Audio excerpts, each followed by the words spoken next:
महाराष्ट्र भवनासारखी शुभ वास्तू आपल्या नवी मुंबईत बढत आहे आणि खरोखरच ते राज्याचं एक भूषण अशी ही वास्तू बनणार आहे. आणि अशा वास्तूमध्ये अथक प्रयत्नानंतर गेल्या 10 वर्षाच्या प्रयत्नानंतर अनेक अनेक लक्षवेधी मंदाताई म्हात्रे यांनी विधान भवनात घेतलेले आहेत आणि त्यानंतर त्याची मंजुरी भेटलेली आहे. अशा अथक प्रयत्नानंतर घेतलेल्या वास्तूला त्याची सुरुवात स्वतः मुख्यमंत्र्यांनी शुभारंभ करून केलेली आहे. आणि अशा वास्तूच्या कामामध्ये कुठेतरी खोडा घालणे आणि हे पिंडदान करून त्यांनी जे आंदोलन केलेलं आहे, हे आंदोलन मला असं वाटतं निंदनीय आहे. जर आपल्याला जाब याचा विचारायचा होता, काम उशिरा का चालू आहे, स्लो का चालू आहे, तर आपण सिडको प्रशासनाचा जाब विचारला पाहिजे होता. परंतु ते न करता त्यांनी हे आंदोलन केलेलं आहे, हे कुठेतरी निंदनीय आहे आणि हे न पटणार आहे. संपूर्ण जनतेसाठी हा जो विषय आहे, हा खरोखरच अभिमानास्पद विषय आहे की आपल्या नवी मुंबईमध्ये महाराष्ट्र भूषण बनतंय.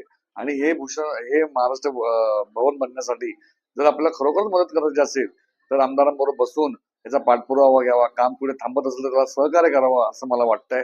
आणि त्यासाठीच मी आजची प्रेस कॉन्फरन्स घेतली होती. निवडणुकीच्या कालावधीमध्ये या रणधुमाळीमध्ये प्रकाश जोतामध्ये येण्यासाठी केलेलं हे एक प्रकारचं स्टंटबाजीच आहे. म्हणून तर मी मगाशी म्हटलं त्यांना खरोखरच जाब विचारायचा होता तर त्यांनी सिडको प्रशासनात जाब विचारला पाहिजे होता. पण ते न करता हे पिंडदान करणं म्हणजे जनतेला आपल्याला कुठल्या ना कुठल्या कारणाने आकर्षित करण्याचं एक प्रकारचं हे स्टंटबाजीच होती.